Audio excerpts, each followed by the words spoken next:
Então vamos lá, galera. Continuando a nossa aulinha, a gente vai tratar agora da Antiguidade Clássica, com o que? A Grécia Antiga, trazendo Atenas e Esparta. Tá?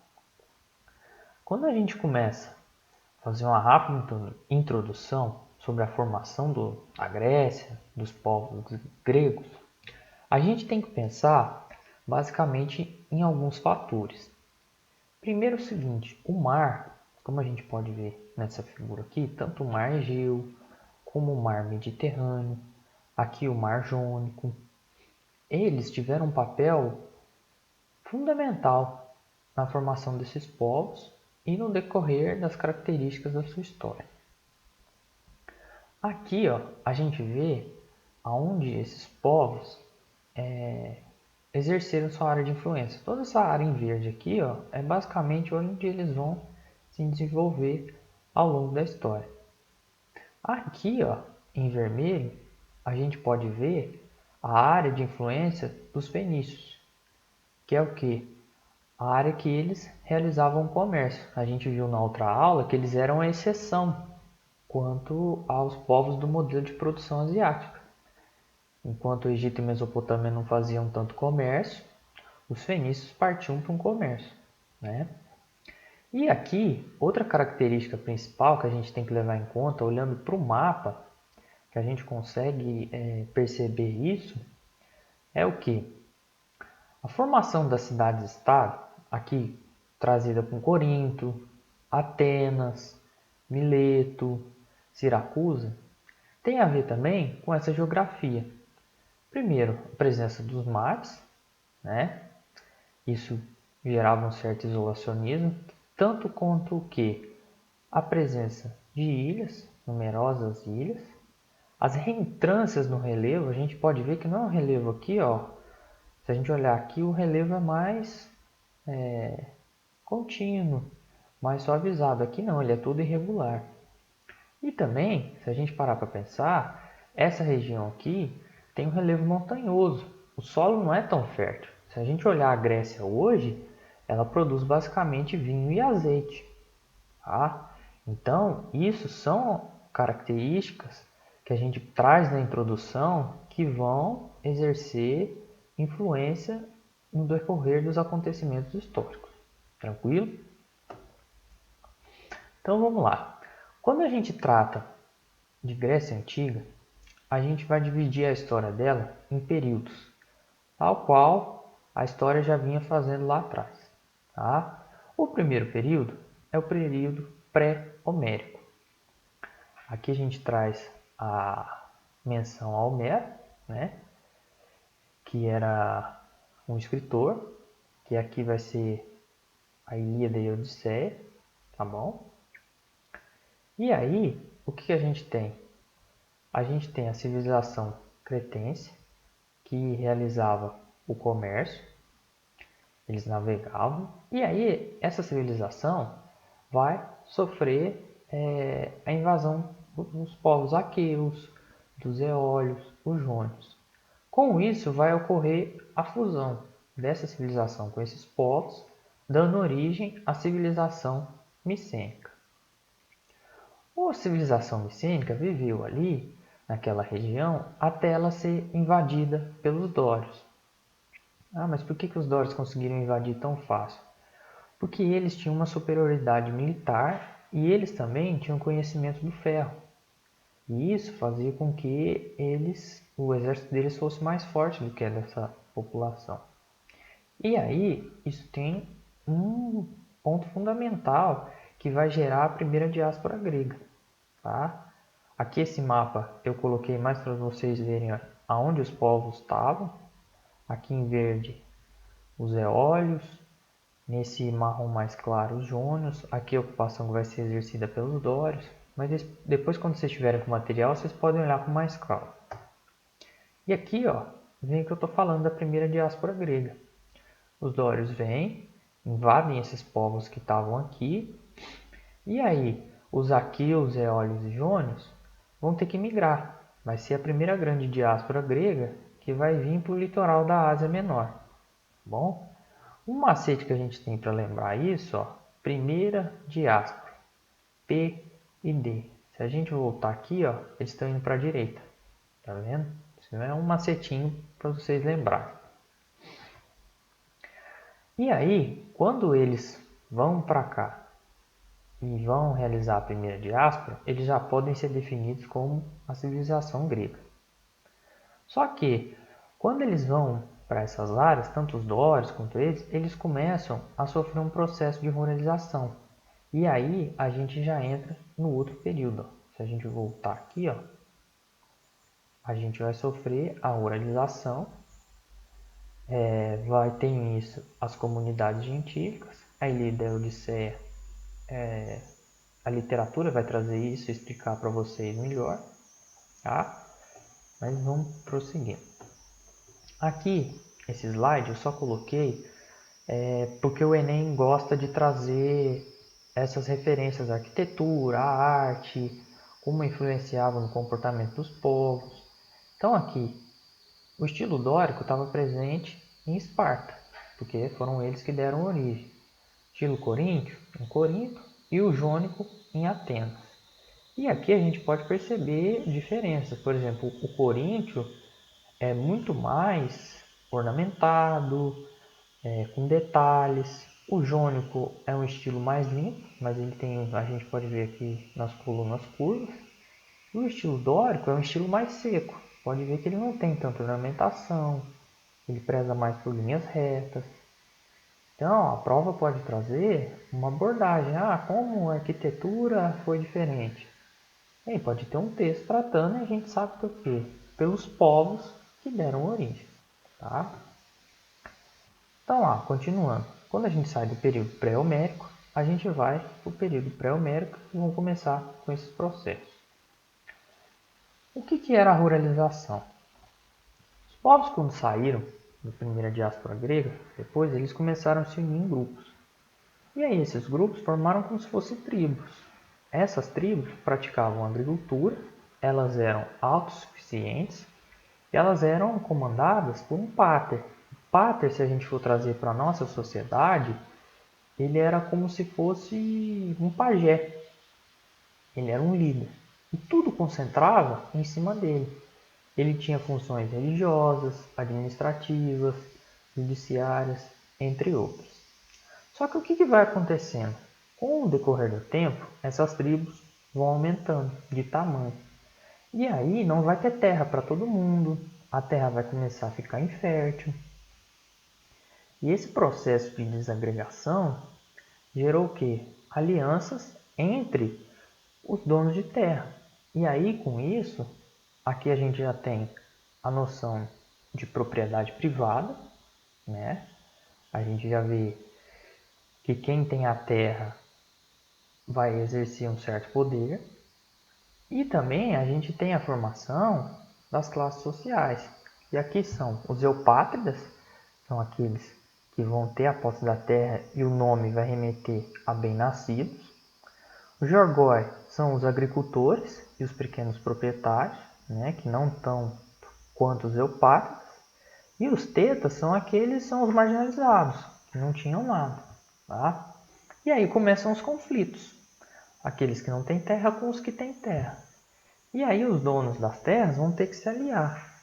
E essa aliança vai gerar duas coisas. Primeiro, as cidades-estado, de um lado, e do outro, os marginalizados vão ter que sair em busca das suas próprias terras. Eles vão ver que eles não vão conseguir ganhar de quem tem muito poder, quem é exército, tem mais força, tem acesso ao dinheiro, e isso vai gerar a segunda diáspora. Tá? Então aqui, a segunda diáspora, como a gente vai ver, ó, ela vai se concentrar. Primeiro eu vou trabalhar a segunda diáspora, depois eu volto naquele slide.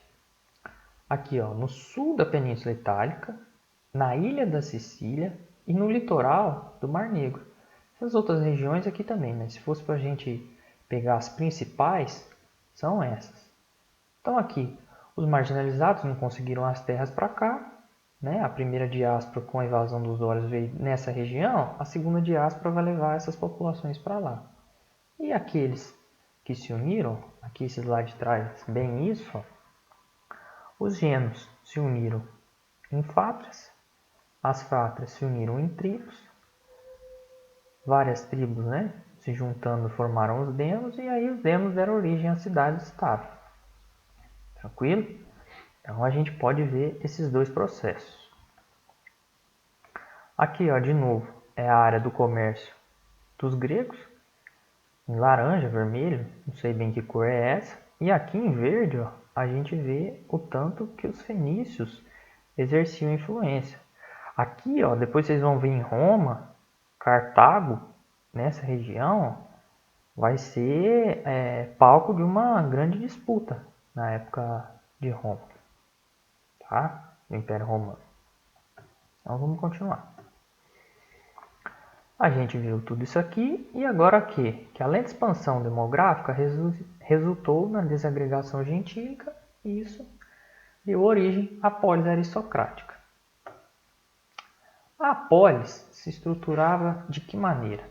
Em torno da Acrópole, a cidade se estabelecia. Ela geralmente aqui, como a gente pode ver, era o local mais alto e ao redor dela se concentravam todos os aparelhos de Estado. Por outro lado, a gente tinha a ágora, que era uma praça grande onde tinha comércio, tinha as assembleias, tinha as feiras. Aqui, ó, depois a galera da filosofia vai tratar com vocês que os filósofos gostavam muito de fazer os debates, principalmente nas praças, que eram nessa região. A polis começou primeiro com um processo de monarquia, tinha um rei, que era o Basileu, e depois eles passaram a adotar um regime oligárquico aristocrático. De novo, exercido por quem? Por quem tinha acesso à terra. Quem tinha o acesso à terra era quem ia exercer o poder político. Tranquilo? Então aqui, todo esse processo de formação das cidades-estado, a gente tem o quê? Que cada cidade ia se isolar num ponto. Se a gente voltar aqui, ó, Esparta estava aqui, Atenas estava aqui, Corinto estava aqui, Tebas estava aqui. Isso fazia com que, como cada uma foi colonizada, foi formada por um povo diferente, cada uma ia ter o seu dialeto e também cada uma ia ter a sua própria moeda. Como esses povos tinham que disputar pelo comércio, por terras, não raro eram guerras. E aqui tem uma coisa legal que a prova pode trazer, é o que? Quando tinha essas guerras, existia um evento em que a guerra era parada. Tinha um período de trégua e aí cada cidade, estado, a polis mandava os representantes para os seus esportes e tinha a realização dos Jogos Olímpicos. Como a gente pode ver nessa foto aqui, ó. Tá vendo? Ó? A gente vê isso em vasos, em outras cerâmicas, retratando. E aqui uma foto, tá? Aqui, ó, a gente já vai abordar, ó, quando a gente chega no período arcaico, né? A gente vai trazer tanto Esparta quanto Atenas. Então, vamos dar sequência. Quando a gente começa a falar de Esparta, a gente tem que lembrar, primeiramente, quem foi o povo que deu origem a ele. Foram o quê? Os dórios.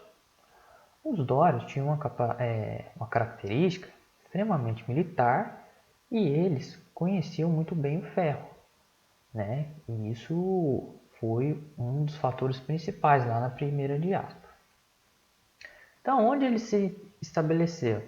Na península do Peloponeso, que a gente pode ver aqui, ó, essa península, né? Localizada ali na região, na Lacônia. Tá? O que a gente entende é que logo que eles chegaram, como eles eram uma civilização, né, um povo altamente militarizado, eles conseguiram conquistar os seus vizinhos aqui da Messênia. Isso vai ser um fator extremamente importante na história de Esparta. Porque o que acontecia? Aqui na Messênia você tinha uma grande quantidade de pessoas, né, uma população muito numerosa, ao passo que a terra deles era muito fértil, tá? Então aqui eles podiam praticar agricultura. E aí o que Esparta fez?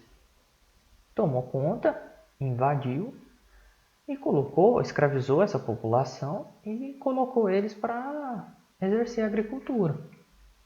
E aí, além disso, nessa região, eles tinham grandes jazidas de ferro, ou seja, eles tinham material para fazer os seus escudos, seus elmos, suas espadas e manter toda aquela estrutura militarizada, tá?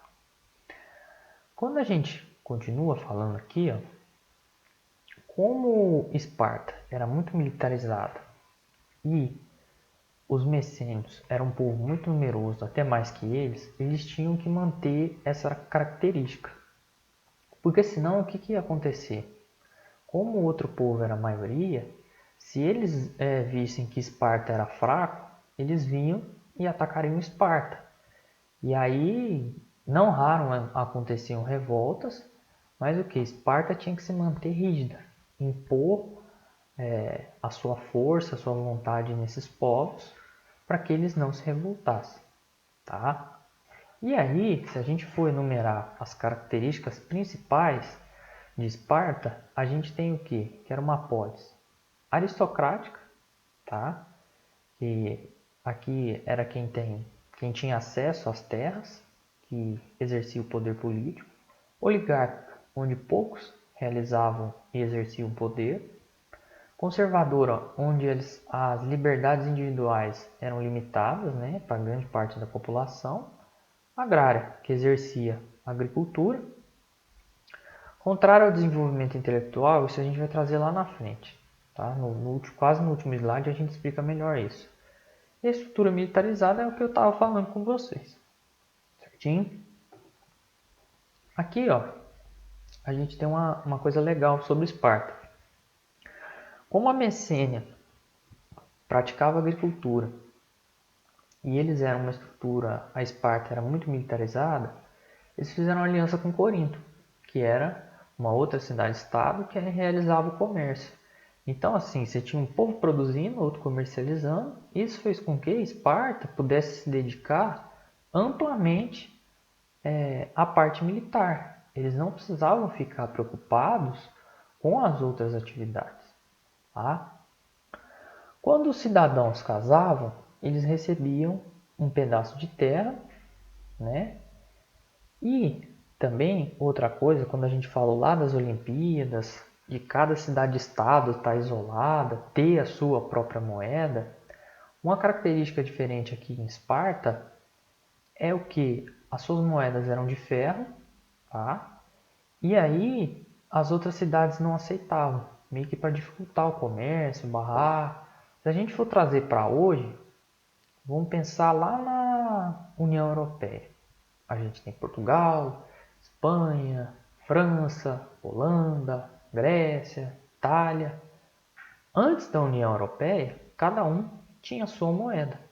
Igual aqui, se a gente voltar aqui, ó, cada cidade, estado aqui, ó, tem a sua moeda. Se hoje já é complicado a gente ver essa flutuação de preço de mercado, R$ 1 equivale a 6 euros, R$ 1 é 5,60 o dólar. Imagina naquela época, como que eles iam fazer essa conversão. Então, assim, Esparta, né, já para desestimular isso, adotava as moedas de ferro. Sim? Aqui a gente já entra na sociedade. Os espartíatas, eles ocupavam, se a gente passar, ó, o topo da pirâmide, né? Ou esparcíatas também. Eles eram só 5% da população. Eles eram descendentes daqueles povos dos dórios, né, que invadiram. Então, eles iam ser os donos da terra, iam exercer o poder. E aqui a gente tem uma característica que tem que ser mencionada, é que entre eles, essa classe dominante, não havia muitas diferenças socioeconômicas, não havia tanta desigualdade para que não se estimulasse atritos e tivesse conflitos internos. Tá? Já na segunda parte, a gente tem o que? Os periecos. Eles eram quem? Homens livres que realizavam o comércio e eram descendentes daqueles outros povos que não os messênicos. Tá? E eles não possuíam direito algum. Se a gente voltar aqui, ó, e também tinham que pagar impostos. Né? Eles não estavam livres de impostos, realizavam tanto o comércio quanto o artesanato. E já era uma quantidade maior. Você vê que a gente vê o dobro. Ó. Enquanto aqui é 5%, que a gente tem 10%. Os ilotas eram os escravos. E eles aqui eram a maioria da população. Então isso que a gente falou. Se você pegar 85 contra 5, se esse povo aqui não for muito militar, muito rígido, ele não consegue controlar eles. Tá? Eles estavam dedicados exclusivamente a praticar e exercer a agricultura, né?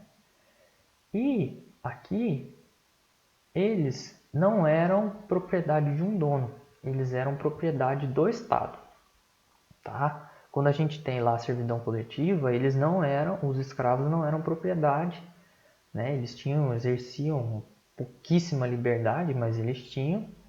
Ao passo que aqui os escravos já eram uma propriedade do Estado e não possuíam nenhuma liberdade, tá? E aqui a gente falou, não raro eram revoltas, não só pelo tratamento que eles recebiam, mas pela quantidade de número, a superioridade numérica deles. Aqui, essa é uma parte mais ilustrativa, vocês não precisam ficar tão presos nesses aspectos. A Jerúsia era um conselho ancião, era como se fosse o alto conselho. Se a gente for pensar, os conselheiros de Esparta, geralmente eram os mais velhos, né? E eram eles que escolhiam os éforos. Os éforos eram os funcionários, se a gente for comparar lá com o Egito, era como se fosse os sacerdotes no Egito exerciam toda a administração, realização da colheita, comandavam tudo ali, a agricultura. Os éforos eram isso, eram os funcionários públicos. Eles tomavam conta de Esparta. A Ápila era uma assembleia constituída por cidadãos de mais de 30 anos, tá? E em respeito a tudo que a Jerúsia propunha, aqueles que eram os mais velhos, eles sempre aceitavam. Aqui não tinha tanto atrito entre um e outro. Esparta era uma diarquia. O que seria uma diarquia? Eles possuíam 2 reis. Um rei que ficava responsável pelo comando militar e outro rei que ficava responsável por funções religiosas. No exército, quando se precisava de apoio, eles pegavam a ajuda dos periecos, tá? Mas não precisa preocupar tanto com esse slide, é mais só para ilustrar. O material do ESAG traz isso também. Isso é mais para quem vai prestar vestibular de São Paulo ou UFO, mas assim, só explicando o contexto, porque às vezes a prova pode trazer um textinho e aí vocês estão mais ou menos ambientados com como é que funciona, tá? Aqui, depois quando vocês pegarem o material, eu quero que vocês deem uma olhada com calma, isso, só para ilustrar como que a prova pode trazer, né, comparando uma cultura com a outra. E aqui, ó, chegou num ponto que eu queria. Quando vocês forem trabalhar com redação, vocês precisarem de um argumento, quiserem trazer a história, aqui tem 2 pontos que são muito legais para se trazer. Primeiro, a xenofobia. Os espartanos eram extremamente xenofóbicos. E o que é a xenofobia? Aversão aos estrangeiros. E aqui ó, tem um ponto que é ainda mais forte. Ó. Aversão aos cidadãos de outras polis, além dos não gregos. Tá? E por um outro lado, a gente tem o laconismo, que é o quê? O hábito de falar o menos possível. Por um lado, estimulava o poder de síntese do indivíduo, por outro, reduzia seu vocabulário, dificultando a formação de raciocínios complexos e favorecendo o conformismo e conservadorismo. Se a gente fizer um paralelo e colocar em oposição, a Grécia já não era isso, né? Em Atenas. Quando a gente pega Sócrates, Platão, os sofistas, os espartanos não eram um povo que estimulava o debate. Eles tinham um raciocínio muito reduzido, porque eles não tinham o hábito de conversar. Já quando a gente chega nos filósofos, era justamente o contrário. Então aí estão argumentos. Um tema que vocês tiverem que falar sobre isso, vocês podem trazer esse argumento histórico. Tá? Certinho? Então vamos continuar. Agora, galera, a gente vai partir para a parte de Atenas, né? A gente já viu Esparta, então vamos continuar com Atenas. Quando a gente olha aqui para Atenas, deixa eu dar um zoom aqui, a gente vê, ó, que a localização geográfica dela vai ser um ponto-chave, como da civilização grega que eu trouxe lá no começo.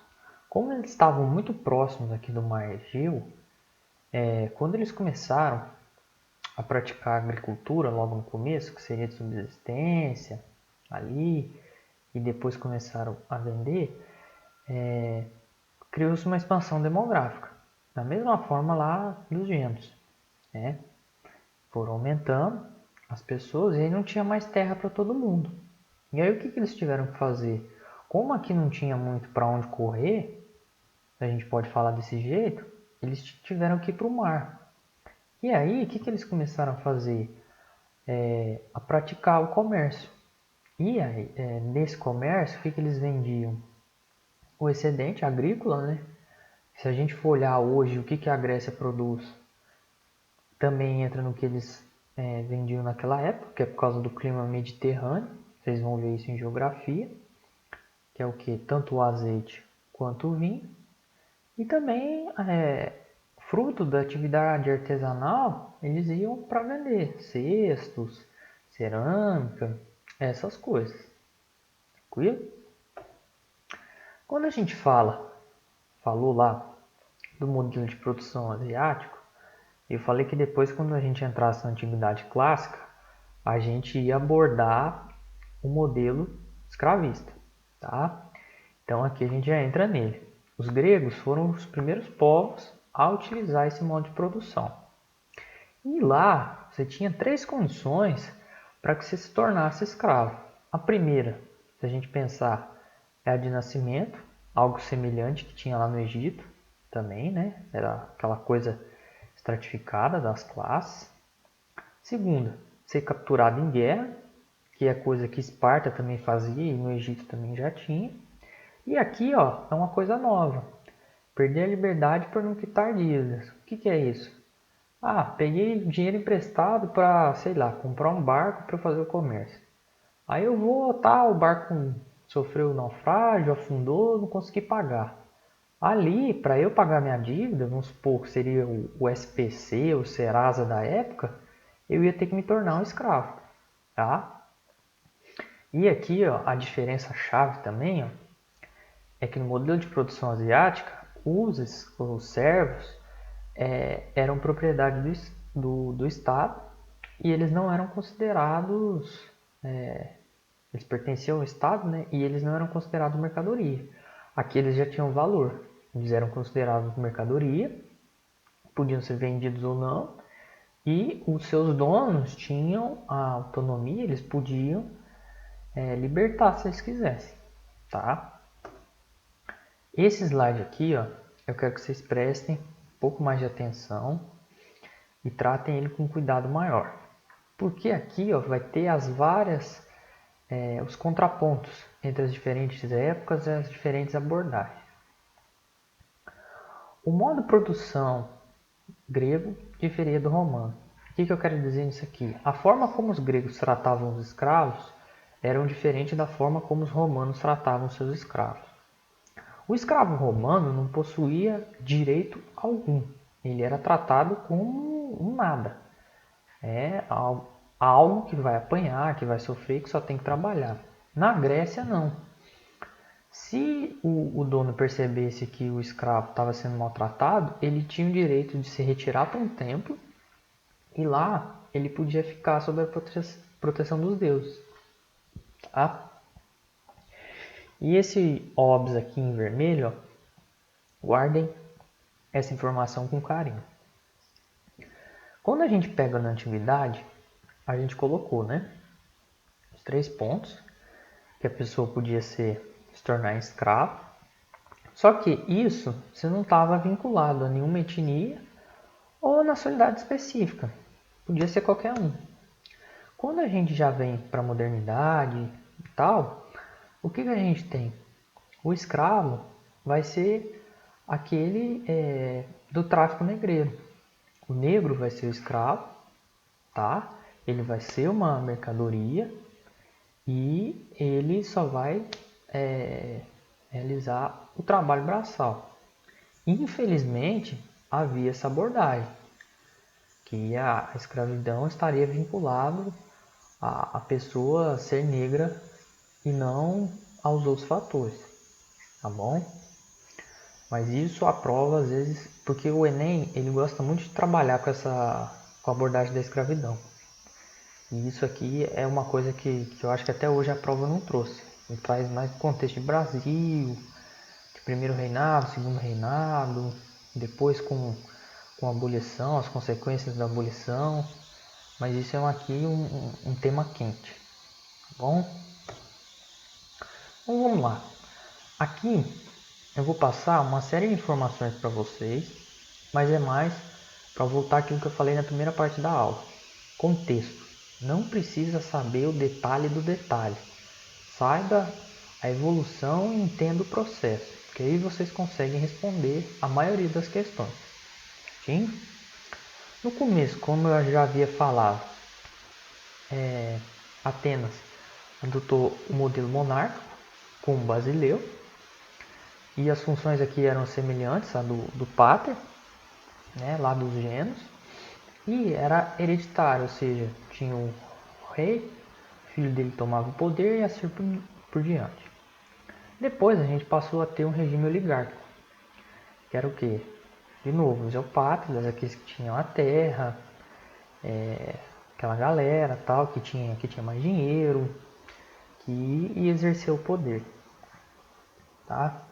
Só que com o tempo, a camada média, se é que a gente pode falar assim, foi surgindo, que era aquele povo que não tinha terra e que foi se dedicar ao comércio. Ou o povo que produziu artesanato, tá? E aí eles foram enriquecendo, foram acumulando riqueza ao longo do tempo. Aí eles pararam e pensaram assim, opa, peraí, quem tem a terra tem direito, mas eu estou conquistando um dinheirinho, estou fazendo, por que só quem tem terra que tem que ter direito? Eu também tenho que ter meu direito. E aí eles começaram a exercer pressão. Como eles eram mais numerosos, eles passaram a exercer pressão. E aí qual era a reivindicação deles? Opa, peraí, a lei é oral, mas quando a lei é oral, o que o cara fala, quem está lá no governo, é o que ele quer. Ele fala, hoje o sabão vai custar R$ 12. Beleza, hoje é R$ 12. Hoje o pão vai custar R$ 1. O pão vai custar R$ 1. E aí você não tinha algo definido. E aí eles passaram o seguinte, ó, a gente não quer mais lei oral. E aí o que aconteceu? Foram convocados os legisladores para o quê? Elaborar as leis escritas. O primeiro deles foi Drácula. Só que o que o Drácula fez? Ele manteve todo aquele privilégio contra que os demiurgos estavam lutando contra. Então assim, não mudou a situação, ficou mais ou menos naquilo que estava. Outro ponto também foi que o Drácula ele levou tudo a ferro e a fogo. As leis eram muito rígidas. Tipo assim, matou ou cometeu um crime, a pena de morte, mais ou menos nesse sentido, tá? E isso gerou um certo, pô, não é bem por aí. Gerou um certo pânico, gerou um medo. Aí falou, não tá certo, vamos mudar. Aí a gente vem o quê? Pro Solon. O Solon já faz um bem diferente. O que ele fez? Os homens livres, nascidos em Atenas, passaram a ser considerados cidadãos, independentemente da sua posição social e divididos em 4 classes, de acordo com a sua condição econômica. E fiquem atentos a isso aqui, ó, porque depois, ó, lá quando chegar a democracia, vai ser esse o critério. Homem, livre, maior de 18 anos e nascido em Atenas. Claro que o que aqui, quando ele estabelece um regime censitário, quer dizer que só ia possuir direitos quem tinha dinheiro, tá? Quem tinha posse. E aí, visando isso, para não haver a disparidade, quem tinha terra dos eupátridas, quem tinha, vamos supor, o ouro, que eram os comerciantes, ele equiparou. E aí ele deu direitos para todo mundo. Quem estava nos cargos mais altos é porque tinha muito dinheiro, mas a classe mais pobre também tinha ali um certo acesso, né? Uma participação menor, mas também entrava. E olha aqui, aqueles 3 pontos da escravidão, ó, um foi embora. A escravidão por dívidas não existia mais. Tá? Solo ainda fez esses 2 pontos aí, que eu vou passar rapidamente, depois vocês leem com mais calma. E aí, o que aconteceu? Depois que eles fizeram isso tudo, acabou que não resolveu. Ainda tinha uma certa insatisfação, e ela era grande. E aí, Pisístrato aproveitou desse caldeirão, fervor político, para dar um golpe. E aí ele dá um golpe e torna-se um tirano. Só que aqui ó, tem uma coisa bem legal na Grécia, que para eles, tirano não fazia mal. Se o cara deu um golpe, estava lá governando, exercendo o poder de forma errada. Para eles pouco importava. Se ele estivesse fazendo um bom governo, eles estavam contentes. E foi o que aconteceu. Tá? Ele incentivou o comércio. Ele também fez obras públicas. E aqui, ó, tudo foi delineando ao longo, que é o que eu falei lá no começo. Vamos tratar a evolução até chegar na democracia. Ele aumentou a participação política das camadas populares. E isso abriu caminho para que a democracia viesse. Ah, mas por que veio a democracia e não continuou a tirania? Ele tinha 2 herdeiros, e esses 2 herdeiros brigaram entre si e não souberam aproveitar o legado do pai. E aí entra a democracia com Clístenes. Tá? Clístenes foi um dos mais importantes. Por que ele fez? Implantou de fato a democracia grega. E aí, ó, o que a democracia pregava? Igualdade de direitos políticos para todos os cidadãos. Mas o que significava isso? Na prática, poder votar e ser votado para quaisquer cargos públicos, sem distinção econômica ou social. Tá? Só que aí a gente volta. Quem que era cidadão? Homem livre, maior de idade, nascido em Atenas. O estrangeiro não tinha direito político. Tá?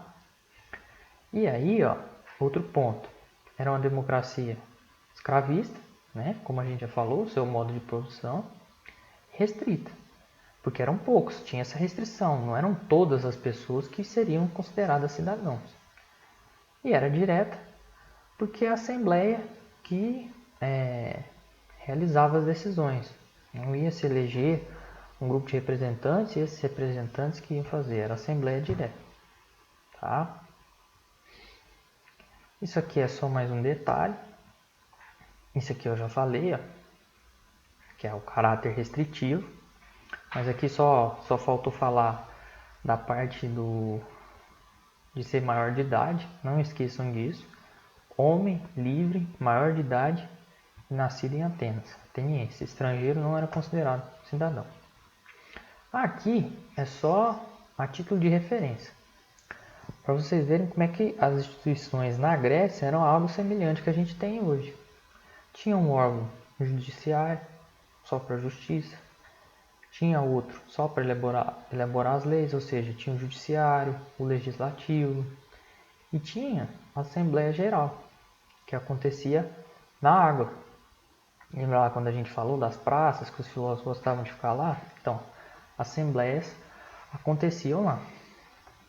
Certo? Aqui eu coloquei só para ilustrar. Isso aqui é famoso em Atenas, que é onde os governantes faziam os discursos deles. É num lugar mais alto. Chama Phoenix, não sei se é assim que pronuncia. Tá? Aqui a prova às vezes pode trazer abordando o teatro grego. Isso aqui é só uma representação do que era o teatro grego. tinha a tragédia e a comédia, pode trazer um texto. Isso aqui trazia muita população para cá, eram como se fossem grandes eventos e atraía muito público, eles gostavam muito disso. E aqui, ó, é um ponto chave que vocês têm que lembrar. Como a gente teve um impeachment e aí tem a cassação política, pela legislação, o presidente ou a pessoa que sofre o impeachment fica impossibilitado de exercer o cargo depois, né? E isso vem da onde? Vem lá da Grécia. Inspirado no quê? No ostracismo criado por Clístenes. A pessoa seria banida por 10 anos, tá? Se ela fosse considerada uma ameaça à democracia. Então, assim, o cara ia embora. Falou, você vaza daqui porque você é um risco para a democracia. Depois de 10 anos, ele podia voltar. Certinho? Então, ó, a gente finaliza o período arcaico e agora a gente vai entrar no período clássico, já com as guerras médicas. Tá? Quando a gente vai falar de guerras médicas, a gente tem que partir para o mapa para ficar mais claro e mais didático. O que a gente tem que entender? As guerras médicas eram um confronto dos gregos contra os persas, um de cada lado. E como é que foi o processo, o decorrer dessa guerra? Os persas fundiram dois grandes povos, aqui nesse mapa e nem no outro, não dá para a gente ver, mas eles uniram os medos junto aos persas no planalto do Irã. E aí eles foram aumentando a sua influência. Com isso, eles quiseram o quê? Aumentar o comércio, principalmente aqui no Mar Egeu e no Mar Negro. Tá? Eles também, se a gente vê, o Império Persa em 497 a.C., eles foram aumentando a sua influência. E aí, quando eles chegam aqui no norte, ao norte da Grécia, na Macedônia, os gregos começaram a ligar o pisca-alerta. Falaram, opa, peraí, eles são um império, estão se expandindo, estão querendo pegar ali um espaço no nosso comércio, vamos ficar esperto, tá? E aí logo quando, aqui é Dario, né? Ele chega aqui ao norte da Macedônia, os gregos, se a gente olhar aqui, campanha de Dario, eles vão incentivar revoltas aqui nas suas colônias que estavam no litoral da Ásia Menor. Aqui nesse mapa, a gente vê duas delas, tá? E aí o Dario falou, não, vocês querem guerra, vão ter guerra. Vamos pro tiro, porrada e bomba. E aí foi o que aconteceu. A primeira batalha, eles vieram aqui, ó, e atacaram, nesse mapa tá melhor, eles atacaram Atenas, né, desembarcaram próximo a Atenas, só que eles foram derrotados aqui em Maratona. E aí eles bateram em retirada. A guerra continuou, logicamente, isso foi só a primeira. Só que aí, ó, a segunda já não vai ser Dario, vai ser Xerxes, lá do filme do 300. Quem não assistiu, depois procure e assista, é bem ilustrativo e cai nessa parte aqui da Segunda Guerra Médica. Xerxes vai vir pelo norte, aqui ó, retratado em roxo, a rota do exército de Xerxes. Vai vir pelo norte e vai parar aqui em Termópilas. Mas por que em Termópilas? Os espartanos não estavam tão preocupados com o comércio no Mar Egeu. Se a gente voltar na parte de Esparta, quem realizava o comércio para eles eram seus aliados de Corinto. Só que eles vendo o tamanho da expansão, a força militar, o modo como eles estavam avançando tão rápido, Esparta ligou o pisca-alerta, falou, opa, peraí, esses caras são uma ameaça para o meu povo. E aí eles entram na guerra. Aquela parte dos 300, que é o rei Leônidas, é basicamente aqui em Termópilas. Eles seguram um pouco, né? Eles lutaram bravamente, mas o exército era muito mais numeroso. E aí eles saem, né, conseguem atravessar tudo aqui e chegam até Atenas. Atenas faz o que? Põe fogo na cidade. Usa meio que aquela tática de terra arrasada e vaza. Foge dali e, por incrível que pareça, consegue derrotar os persas na Batalha de Salamina. Tá? Aí o que o Xerxes teve que fazer? Bater em retirada. Ele teve que ir embora. Por quê? O exército dele estava desabastecido, cansado, aquele monte de guerra já se prolongava há muito tempo. E aí, o que os atenienses vão fazer? Eles vão apoiar e fazer uma campanha militar aqui, ó, nas suas colônias, né, no litoral da Ásia Menor. E eles vão conseguir libertar elas. E aí, todo esse processo leva à Terceira Guerra Médica, que se a gente for resumir, vai cair no quê? O protagonismo de Atenas. Atenas saiu fortalecida desse processo. E aí, ó, se a gente olhar aqui, ó, o que eles queriam? Ser uma potência marítimo comercial. Se a gente voltar na parte de Atenas, eles não tinham como fazer tanta agricultura e tal, então eles partiram para o comércio marítimo. E aqui tinha uma outra oportunidade. Eles podiam aumentar a área de influência, eles podiam ser uma potência na Grécia e impor o seu comércio, as suas vontades para as outras cidades-estado. E aí o que ela faz? Ela cria a Confederação ou Liga de Delos. O que era isso?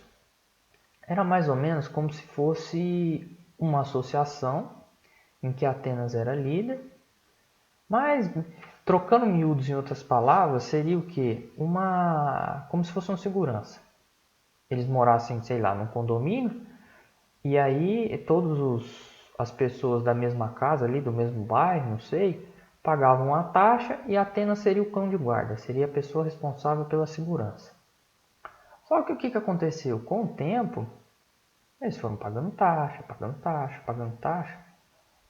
Atenas começou a usar isso para o seu bem próprio e começou a ser uma potência. Tá? E Esparta ficou de lado, porque Esparta, se a gente relembrar, tinha toda aquela característica que diferenciava das outras e ficou só olhando de longe, certinho? E aí depois a guerra acaba, há um acordo de paz entre os persas e os gregos e a guerra se encerra, tá? E aí a gente entra na época de ouro, que é também a época de Péricles, o século de ouro como é chamado. Com todo aquele recurso que Atenas foi juntando, ela foi usando, como eu já falei, em recurso próprio, em benefício próprio para melhorar a cidade, aumentar as estruturas arquitetônicas, em N coisas. E aí isso gerou as outras cidades que estavam ali na confederação de Delos começaram a falar, opa, peraí, a gente está pagando e só Atenas que está se dando bem. E aí vai começar o desenlace para a Guerra do Peloponeso. Aqui, rapidamente, só Péricles foi responsável por várias construções, tá? Principalmente o Partenon, se a gente for pegar como destaque. E aqui, ó, é só um detalhezinho, que é a mistiforia. O que era isso? Era um modo de incluir os cidadãos pobres na política, tá? E aí eles iam nas assembleias, porque eles tinham que faltar para nas assembleias, e aí eles não seriam prejudicados. Mas vamos para a Guerra do Peloponeso. Aqui a gente já viu as guerras médicas, né? A gente acabou de passar, que eram os gregos contra os persas. A Liga de Delos faz com que Atenas se torne uma potência, o que vai gerar os desenlaces para a Guerra do Peloponeso. Então vamos passar para o mapa para ficar mais fácil. O que aconteceu? Aqui, ó, os aliados de Atenas estão em amarelo. A imagem aqui está um pouco zoada nessa parte, mas dá para entender. E os aliados de Esparta estão em roxo. O que Atenas fez? Vamos dar um zoom. Atenas aqui apoiou uma rebelião da Córcera contra Corinto. E se a gente lembrar, quem que era o principal aliado comercial de Esparta? Corinto. E aí, Esparta falou, opa, peraí, vocês vão apoiar um ao outro, vocês vão apoiar o inimigo do meu inimigo, e aí, pá, aquela coisa de guerra e tal. Falou, vamos pra guerra então. O que aconteceu? Atenas, ó, se a gente voltar aqui, a campanha ateniense está em laranja. Ela começou a arrasar todo o litoral do Peloponeso aqui, ela veio atacando pelo mar. A Esparta falou, opa, pera, é assim? Então beleza. Eles marcharam até a região da Ática aqui, ó, e cercaram a cidade de Atenas. Quando eles cercaram Atenas, eles fizeram um cerco. Isso é uma tática militar que é o que? Impede a chegada de recursos. Você vai minando as forças da cidade. Com o tempo não tinha mais comida, não tinha as coisas. Naquela época não tinha as condições sanitárias, a gente não tinha esgoto, água encanada, essas coisas. E aí é o ponto principal que eu acho que nesse ano de pandemia, nesse contexto todo, estourou uma peste. E aí contaminou os cidadãos de Atenas e se espalhou para o exército de Esparta. E aí eles tiveram que bater em retirada. Então, aqui ó, a prova, o Enem eu acho até mais difícil, né? Porque o banco de questões já tá, ele já fica pronto, eles pegam as questões de lá. Mas quem for prestar outros vestibulares, aqui está uma abordagem que pode ser pega, principalmente nesse contexto de pandemia. A gente vê que a pandemia aqui teve, né, a peste, no caso uma doença, teve um papel fundamental no desenrolar da guerra. Como essa peste foi danosa e já estava em guerra, de novo, esgotava recursos, morriam soldados, afetava a população, Esparta e Atenas decidem assinar uma trégua. Ó, vamos parar um pouco. E aí eles estabeleceram o quê? 50 anos. Durante 50 anos não haveria guerra para eles se reestruturarem e tal. Só que aí Atenas, de novo, não respeitou.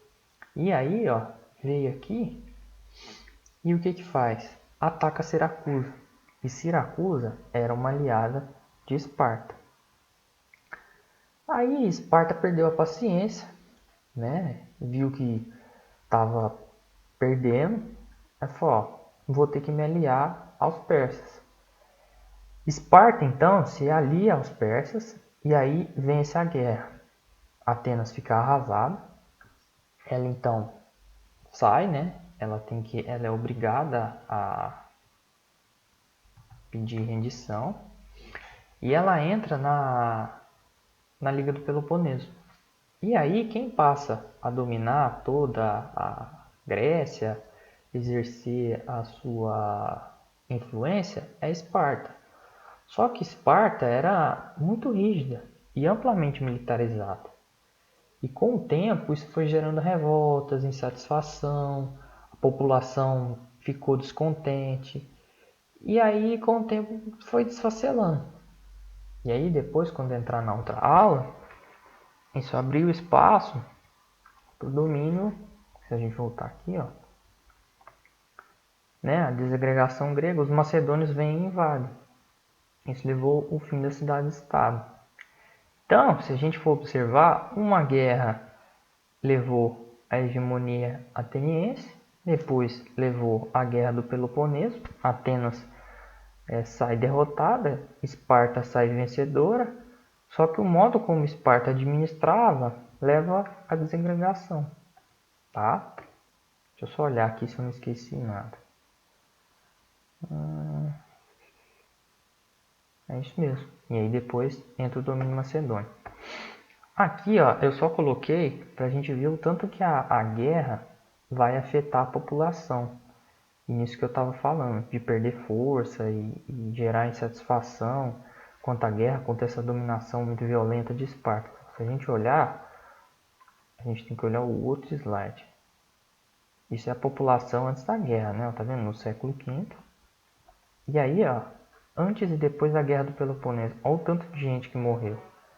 Estrangeiros 15 mil, escravos a gente vê 50 mil, né, que morreram. Agora, de homens livres, ó, se a gente vê, é uma redução significativa, 60 mil morreram, tá? Então, isso tudo leva aos fatores. Aqui de novo era só para lembrar. E essa parte aqui de período helenístico vai estar na próxima aula, na aula da semana seguinte, certinho? Então, é isso aí, galera. Espero que vocês tenham gostado, tenham entendido. E lembrar principalmente contexto, tá? Não fiquem preocupados em saber datas e acontecimento, quem fez isso, quem fez aquilo. Saibam interpretar e analisar aquilo que a prova vai trazer para vocês.